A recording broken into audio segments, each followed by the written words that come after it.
Good morning to all of the viewers. First of all, accept my heartiest gratification. I'm so ecstatic and full of gratitude to interact with you guys. I was thinking what I'm supposed to talk about today, and I decided to talk something spontaneously and some heartly conversation with you guys, and let's talk about God.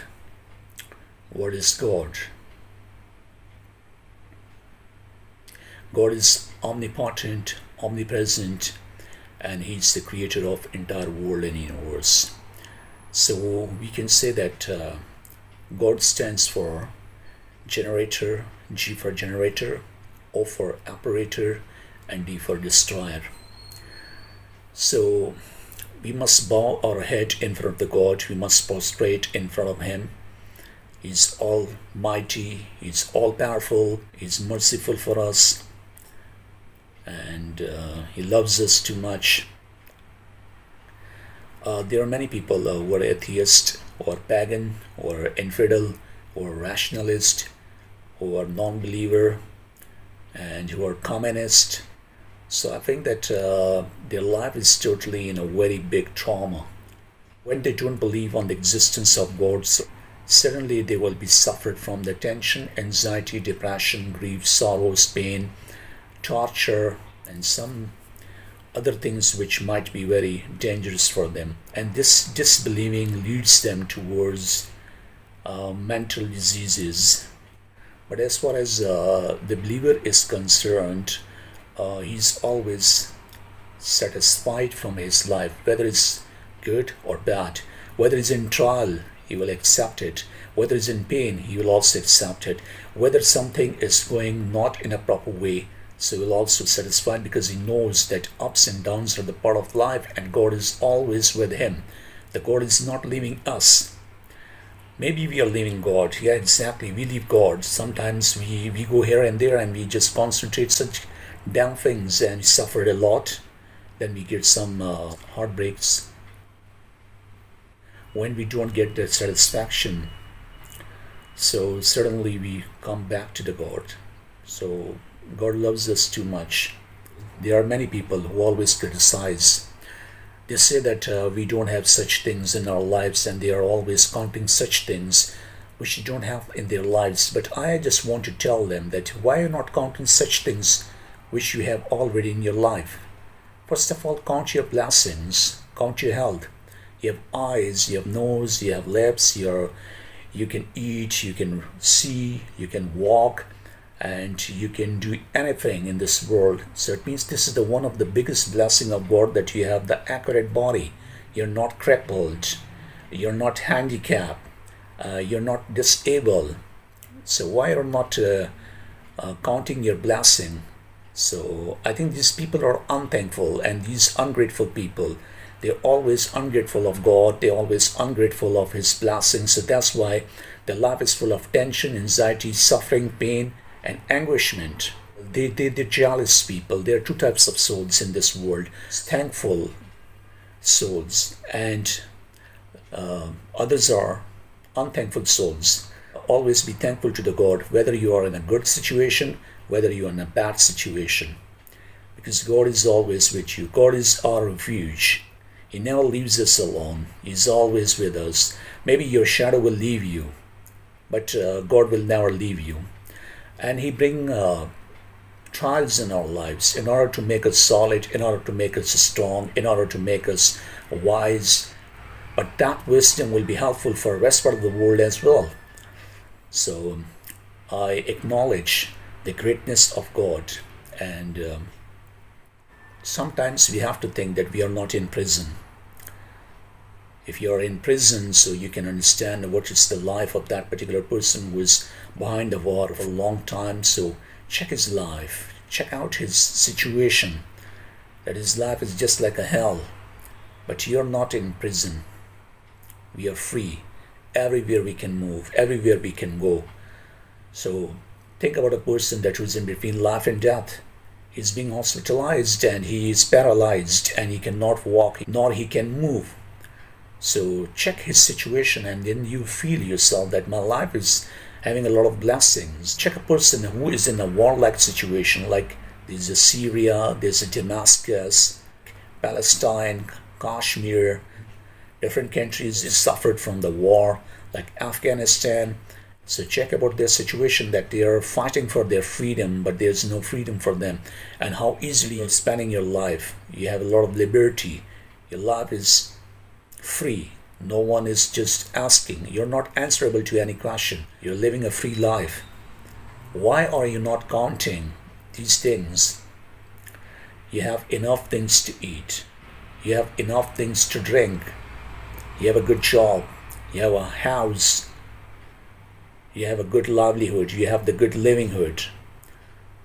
And you can help to the people. You must count your blessings. There are many people that they have the scarcity of different things. They are not able to fulfill their fundamental requirements and needs of their life. Many people are jobless. Many people don't have the purchasing power for their family, for their loved ones. Many people are begging. But as far as we are concerned, we are lucky people, but we are considering ourselves unlucky. So try to understand the pain of others. You have many blessings in your life, but you are still unhappy. But see those people who are suffering from the poverty, from diseases, from different bad situations, but still they are thankful to the God. Still, they are remembering the God all the time. And they are the true people. Be merciful to the others. The God will be merciful to you. Love the humanity. Work something for the sake of humanity. Humanitarian causes are the great. Be a humanitarian person. I believe on humanism because we are human. And humanity is the best thing in this world. Do some charity, do some alms, do some philanthropical work for the others. I've seen a lot of people, they are having a very good life, but still they are not helping to the poor people. They're not helping those people who suffer from the poverty. So I think that we must be having the realization, realize it, feel it, that if you are hungry from a couple of days, what will be your condition? So always be humanitarian for others. And never show off such things. I've seen many people, they are helping those people that who will advertise for them. Help those people to whom you don't know. And that's the true help. Don't do all work for the publicity. And be merciful. Wipe out the tears of others. Listen to sorrows, griefs, pain, hardship of others. Try to take them out from that. Give them moral support if you cannot give them money. But at least sit with them, listen their problems, give them solutions. If you solve other people's problem, your life will be never into the hardship.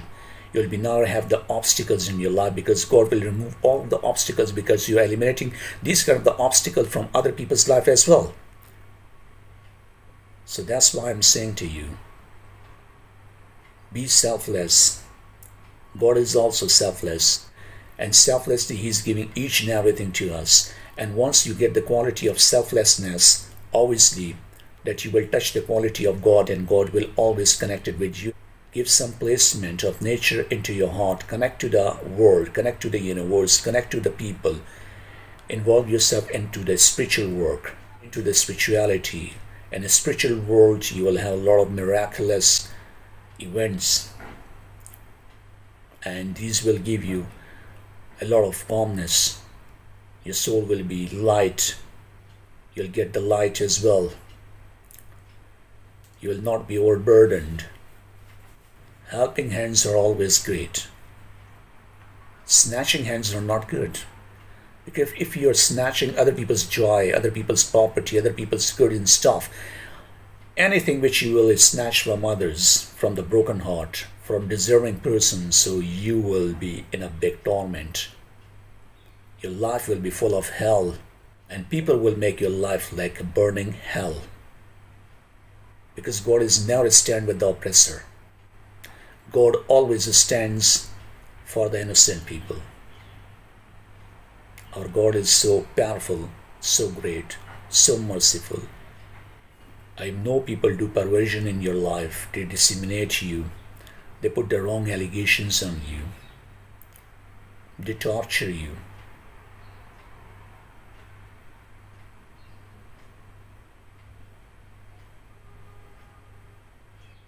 They persecute you. But don't worry, because one power is always with you. That's the power of God, which is ultimate power. And this power will ruin all of those who will come against you. So, do something good. Do something better for the humanity. Though we say in dismay we will end this life, what shall we do if death fails to bring respite? Never ever be fed up from your life, because miracle happens in this world, in this life. Don't become Pharaoh, don't become tyrant, don't become cruel, and never ever involve yourself into the wrong competition.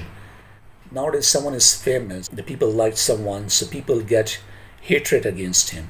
They never acknowledge that person's goodness, but they will try to sabotage that person's goodwill by dual meaning words. But they're fool, they are ignorant, they don't know that you're 1,000 times ahead than them. And your this quietness is same like the quietness before the flood. It's a pre-planned conversation. Whatever came in my mind, I decided to share and talk with you. I hope many of things will touch your soul and heart, and act upon all such good things. Spread the love, spread the humanity, and do always good things. Do good, have good. And as you sow, so shall you reap. Karma never loses its address. And finally, I just wish you all of the best to every person in this world who is connected to the God, who is connected with the humanity, and is connected with the goodness. You're always in my prayers, and may God bless you. Take care. Bye.